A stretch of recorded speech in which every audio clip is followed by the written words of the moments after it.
want to be the kind of person who does the right thing. And I don't just mean the big things where right and wrong are obvious and easy, but I mean the small things, the subtle, unnoticed things, like helping my neighbor when she's shoveling a driveway. You know, what I do when no one's watching. Because it's so easy to let those small things slip away. And it's those endless choices that we make every day that shape us and the kinds of people that we are. But this has started to change for me recently because I've started to believe different things about myself. A friend of mine gave me insight into the story about Jesus and his disciples that I'd heard before, but it's just taken on whole new meaning. Jesus' disciples are in a boat, and it's the middle of the night, and they're trying to get across the lake, and the wind is blowing, and it's getting choppy, and Jesus comes walking out to them on the water. Now they think he's a ghost. So they're like, Jesus, is it you? And he says, yes. And one of them, Peter, gets out of the boat and starts walking on the water towards Jesus. What is Peter thinking? And why does he believe that he can walk on water? Now, what I've come to realize is the story makes way more sense if you understand the background.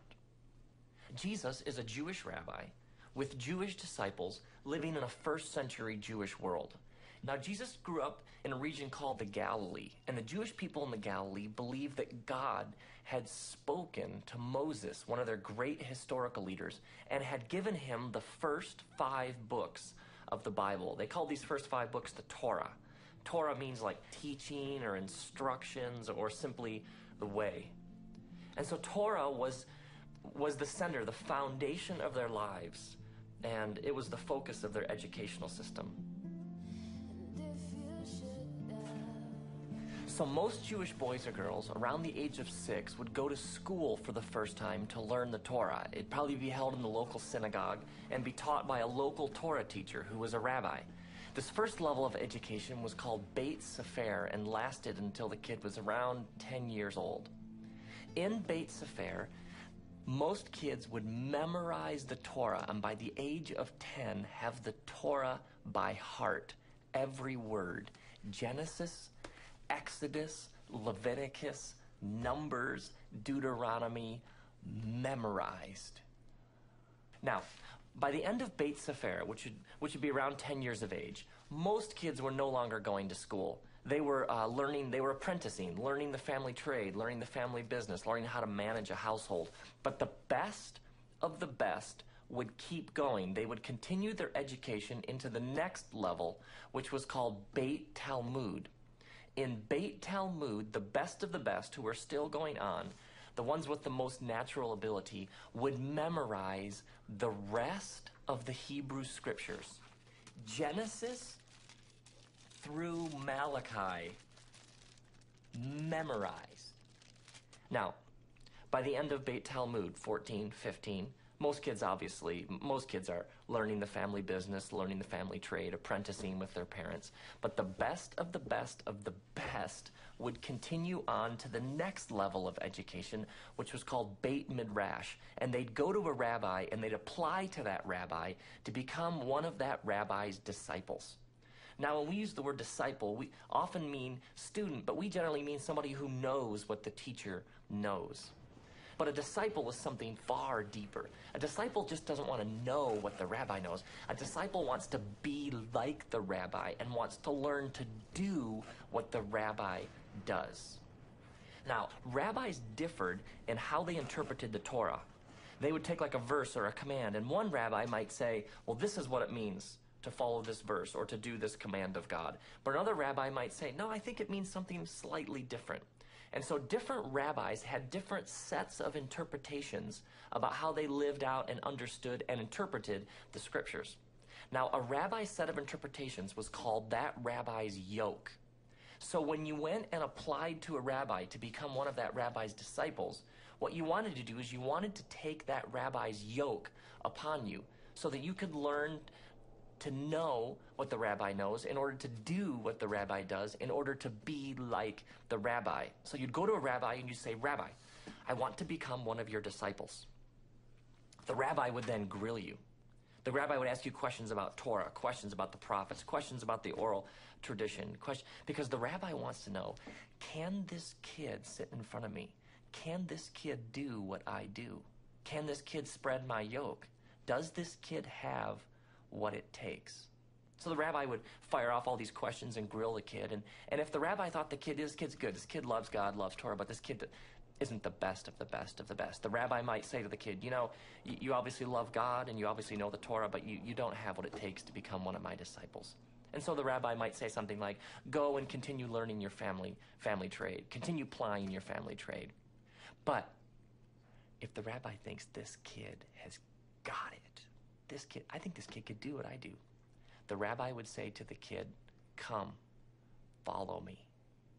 And so you would leave, as this, 14, 15-year-old kid, you would leave your family, your friends, your synagogue, your village, and you would devote your entire life to being like your rabbi, learning to do what your rabbi does.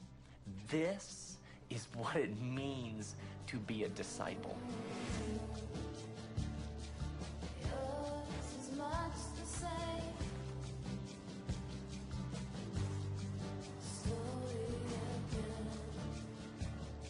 So, a rabbi comes to town, a powerful rabbi, and he's got like his little pack of disciples with him, and they're doing everything they can to keep up with him because they've devoted their lives to doing what their rabbi does. So if you're a disciple, by the end of the day with your rabbi traveling on these hot, dusty, dirty roads, you've got whatever your rabbi stepped in just caked all over the front of you. And so this saying developed among the wise men and the sages that you would say to a disciple, you'd say, may you be covered in the dust of your rabbi. This is a scene that everybody had seen this. They knew exactly what it meant to be covered in the dust of your rabbi. Now, all of this, to me, has huge implications for Jesus and how we understand Jesus, because most rabbis would begin their teaching around the age of 30. And in the Bible, around the age of 30, we have Jesus walking down the shore along the Sea of Galilee, and he comes across Peter and Andrew, and they're fishermen, and Jesus says to them, come, follow me. Well, if they're fishermen, and Jesus calls them to be his disciples, then they're not following another rabbi. And if they're not following another rabbi, they're not the best of the best. They didn't make the cut. Then the text continues. It says that at once they dropped their nets and followed him, which I've always thought is a bit strange. I mean, it's odd, isn't it? That they just drop them and go. And some of those Christian movies don't help, do they? I mean, it's like Jesus comes down the beach and he's in this white bathrobe and he has this light blue beauty pageant sash on, you know, and his hair is blow dried and he's Swedish, and he calls the disciples and they're kind of these robots. They kind of come around and go after him. If you understand it, like in its original context, it starts to make perfect sense. I mean, rabbis were the most honored, respected, revered people anywhere. I mean, the best of the best of the best are the only ones who got to be rabbis. And this rabbi comes down the beach and says to you, come follow me. Well, what's he really saying? What he's really saying is, I think you could do what I do. I mean, he's saying you can be like me. Of course you drop your nets and follow him. And then the text even continues. It says that he comes across James and John, and they're fishing with their father Zebedee. Now, if they're fishing with their father, what are they? They're apprentices. They're learning the family business. And if he calls them to be his disciples, and they're not the disciples of some other rabbi. So James and John, they're not good enough. They didn't make the cut either. They aren't the best of the best. And how old are they? 15? 16? I mean, 20? I mean, these are not old men. They're young. I mean, Jesus chooses them because his movement is for everybody. I mean, it's for rich and for poor and for women and men and educated and uneducated. I mean, actually, what's one of the things they say about them later on? One of the things they say about them later on is, these guys are like unschooled fishermen. I mean, it's for the peasants and the scholars. It's like a movement of anybody's, and he calls them the JV, the B team, the not good enoughs. He calls them to be his disciples, and they change the course of human history.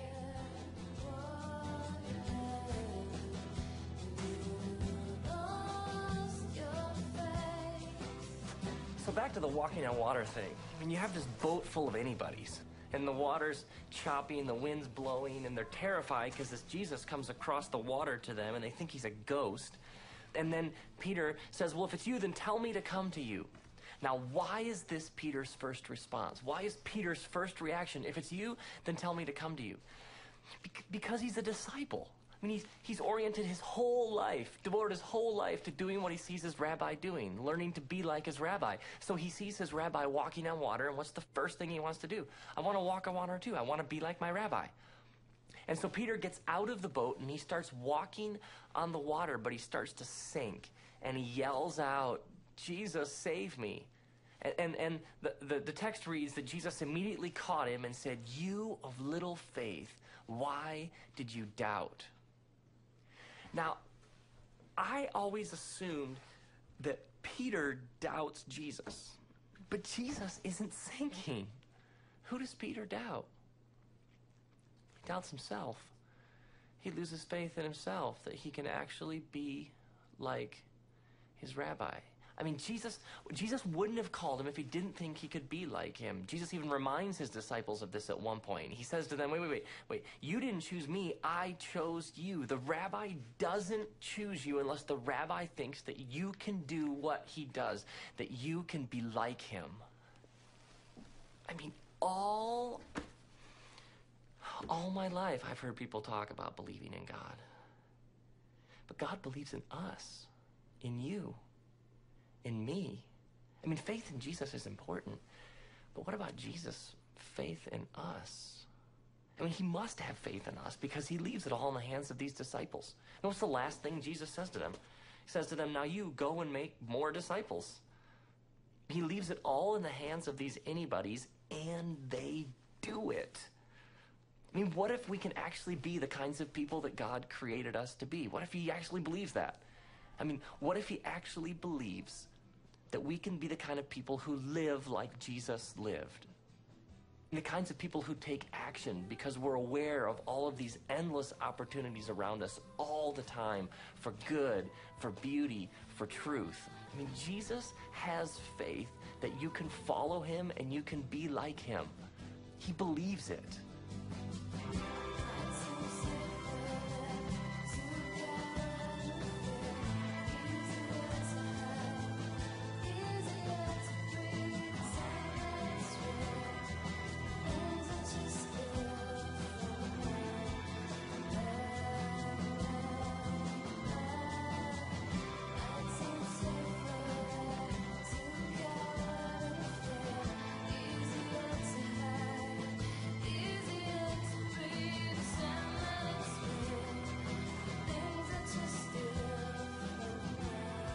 May you believe in God, but may you come to see that God believes in you. May you have faith in Jesus, but may you come to see that Jesus has faith that you can be like him. A person of love and compassion and truth. A person of forgiveness and peace and grace and joy and hope. And may you be covered in the dust